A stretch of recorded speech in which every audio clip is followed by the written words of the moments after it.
जून 2026 की एक शाम भोपाल राजा भोज एयरपोर्ट पर अचानक भारी हलचल शुरू हो जाती है। एक एक करके लग्जरी गाड़ियां आकर के रुकती हैं और उनमें से उतरते हैं मध्य प्रदेश कांग्रेस के विधायक।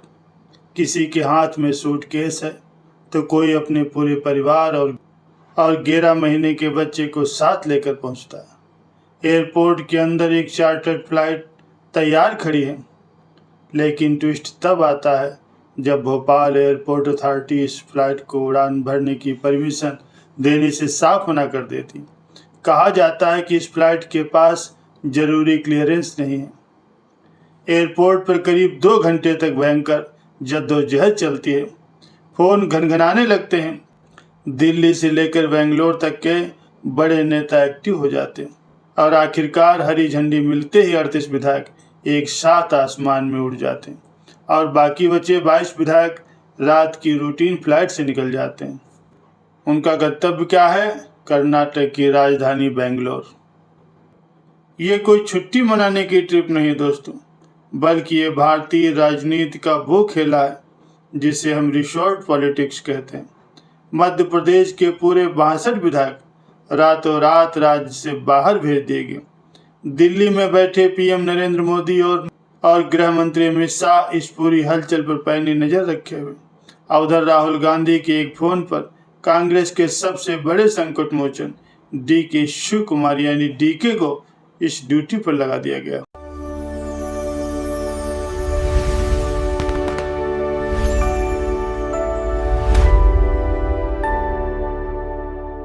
नमस्कार दोस्तों, आज के इस वीडियो में हम बात करेंगे आखिर मध्य प्रदेश की राजनीति में ऐसा कौन सा तूफान आया कि कांग्रेस को अपने ही विधायकों को छुपाना पड़ रहा है।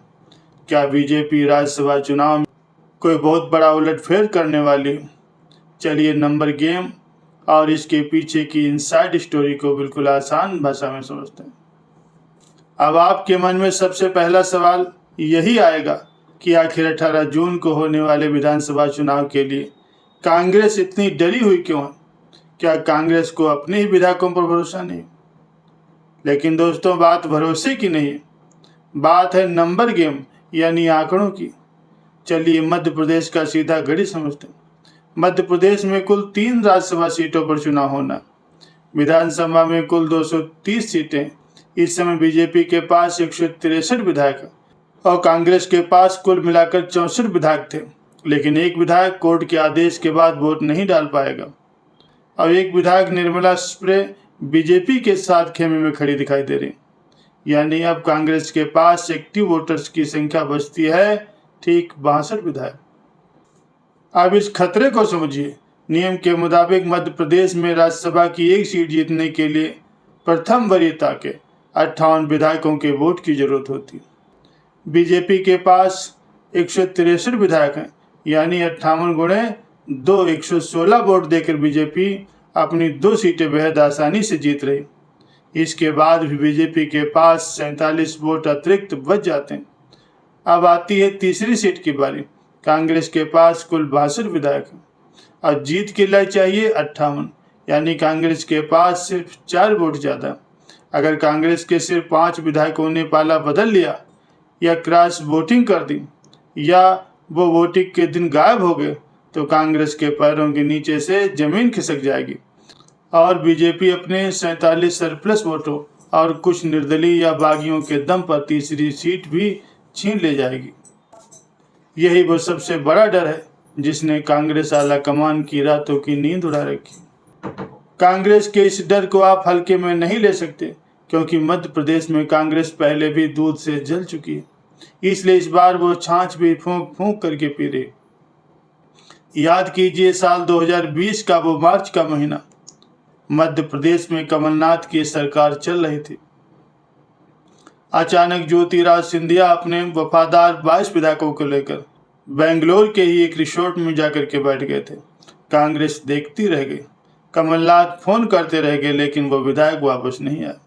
नतीजा क्या हुआ? कमलनाथ को मुख्यमंत्री पद से इस्तीफा देना पड़ा और मध्य प्रदेश में कांग्रेस की सरकार चली गई। आज 2026 में इतिहास ने एक फिर दिलचस्प करवट ली। साल 2020 में बीजेपी ने कांग्रेस के विधायकों को बेंगलुरु के रिसोर्ट में रखा था सरकार गिराने के लिए, और आज 2026 में कांग्रेस खुद अपने विधायकों को बेंगलुरु भेज रही अपनी सीट बचाने के लिए, क्योंकि कर्नाटक में इसमें कांग्रेस की सरकार है और वहां उनका सबसे बड़ा किला। हाल ही में उड़ीसा और हरियाणा के विधानसभा चुनाव में जो हुआ उसने कांग्रेस के इस डर को और बढ़ा दिया।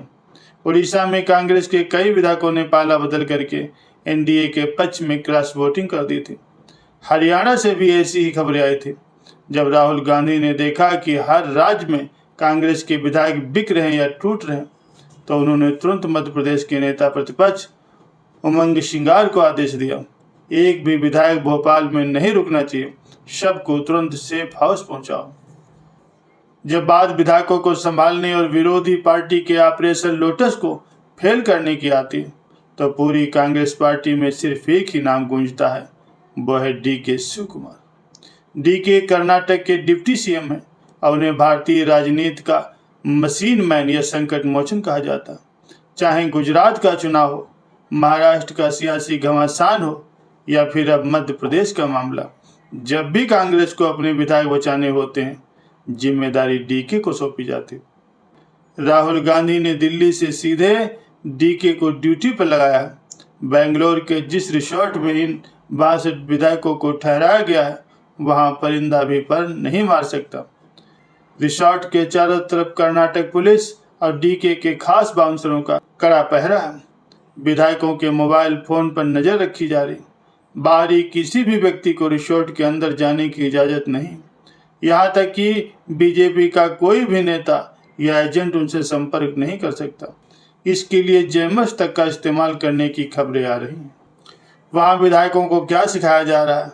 बेंगलोर में इन विधायकों की मॉक पोलिंग कराई जा रही, यानी उन्हें ट्रेनिंग दी जा रही कि 18 जून को वोटिंग के दिन बिना किसी गलती के कांग्रेस उम्मीदवार के नाम के आगे कैसे सही तरीके से वोट डालना, ताकि एक भी वोट रिजेक्ट न हो।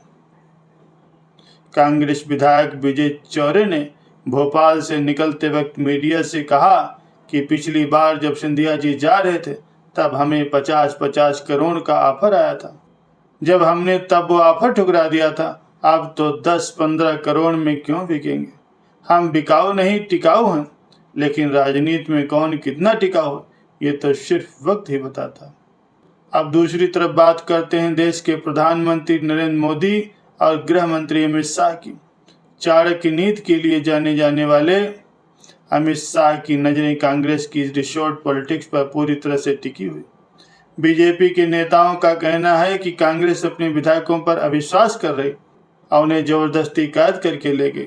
नेता प्रतिपक्ष उमंग सिंगार ने दावा किया कि हमारे सभी 62 विधायक एकजुट हैं और हमें 62 से भी ज़्यादा वोट मिल सकते हैं। उनका इशारा बीजेपी के कुछ असंतुष्ट विधायकों की तरफ है, लेकिन सच तो ये है कि असली परीक्षा 18 जून को विधानसभा के अंदर होगी, जब सीक्रेट बैलेट या वोटिंग के जरिए पर्चियां डाली जाएंगी। तो दोस्तों, मध्य प्रदेश की इस राजनीति से हमें क्या समझ में आता है कि आज के दौर में लोकतंत्र का चेहरा बड़ा ही अजीब हो चुका है।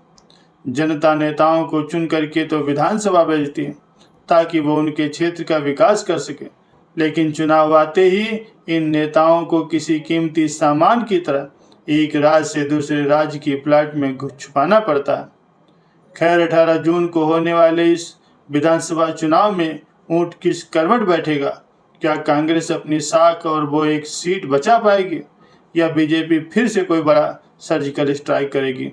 ये देखना बेहद दिलचस्प होगा। आपको क्या लगता है दोस्तों, क्या कांग्रेस के सभी 62 विधायक एकजुट रहेंगे या बीजेपी इस बार भी कोई बड़ा खेला कर देगी? अपनी राय हमें कमेंट बॉक्स में अवश्य बताइए। अगर आपको आज का ये स्पेशल पॉलिटिकल रिपोर्ट और इनसाइड एनालिसिस पसंद आया है तो इस वीडियो को एक बड़ा सा लाइक जरूर दीजिए और अपने दोस्तों के साथ शेयर करें। और राजनीति के ऐसे ही दिलचस्प और गहरे सच को जानने के लिए हमारे चैनल को सब्सक्राइब करना न भूलें। मिलते हैं अगले वीडियो में। जय हिंद, धन्यवाद।